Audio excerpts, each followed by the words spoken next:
Howdy y'all, this is Dwight, and welcome back to the third part of this series of showing how I make a slip joint pocket knife from a tracing. Well, as you can see, I've got quite the mess going on my bench with numerous knives started in different stages of progress. But I have gotten our project knife fitted up, and I've had it under tension.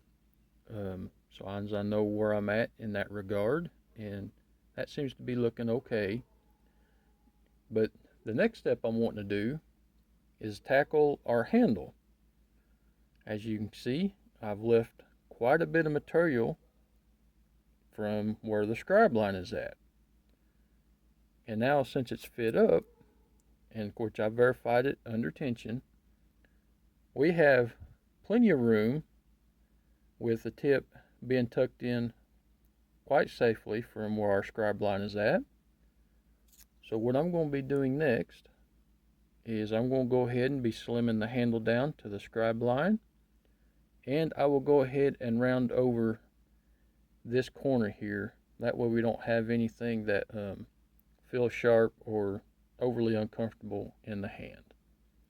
So when I'm back from doing that, I will show you the results we have up to that point. Well, I'm off the belt grinder and I got all my parts deburred and cleaned up. But before I assemble this to show you how we're looking, I did want to show and point out that I did not end up going exactly by the scribe lines. If you can see through this area right here, we're still quite proud of the scribe line. On the very butt end and at the pivot end, I did get down to the scribe line. The reason for that is, and this is just purely my personal preference, is I like the look of more of a gentle rise to the butt end of the knife compared to more of a drastic rise. If I can hold this halfway decent, I will attempt to show you the difference. See, you can see my liner material is more of a gentle slant upwards, whereas our pattern stays thin, and then at the butt end it sharply curves up. That was purely all my personal preference, what pleases my eye. So I deviated from the pattern, but in my opinion that's basically a cosmetic change. And whenever I'm trying a pattern out and something like this catches my eye, I personally have no problems with deviating from the pattern over something cosmetic like that. But that's just me. But I did want to point that out, that I did not end up following our scribe line to the T. So I'll go ahead and I'll get this assembled and we'll see what we have. Okay, here we are all assembled. I want to point out that the flow from our cutting edge along into the inside part of our handle, I personally think flows nicely.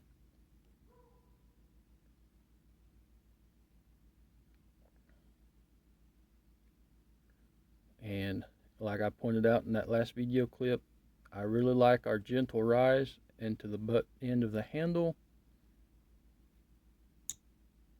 It functions properly, and the blade is recessed into the liners. It's tucked in there quite nicely. I'm quite pleased with that. The overall close profile is still nice and slim. It isn't very bulky. I think that turned out nice. So overall, I am pleased with where this is at. I think this knife has a very nice looking profile with our slender blade and our long clip. And this handle is fair amount thinner than my regular trapper handle. This is the pattern for my regular trapper. And as you can tell, it's a whole lot thicker, more girthy than this slim one.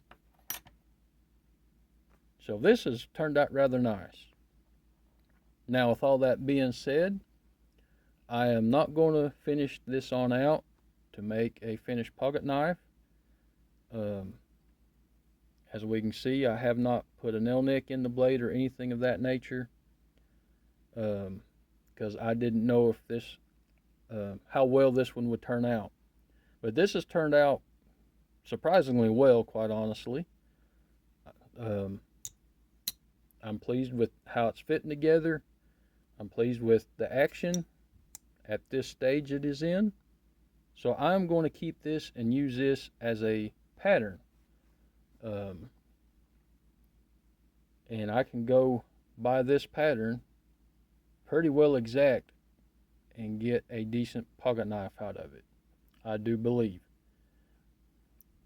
Which in the first video, how I mentioned this can be a process.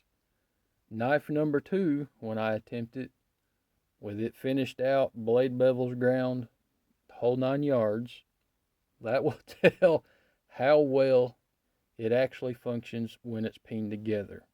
But that would be the next stage in this process. For me, this is just completing the first stage of making a pocket knife from retracing. But I have a functioning pattern from it. So I am rather pleased with that. With all that being said, I'm going to go ahead and end the video here. I do appreciate everyone that has followed along and watched the videos. And feel free to leave your thoughts down below. Till y'all come back to the next video, y'all take care.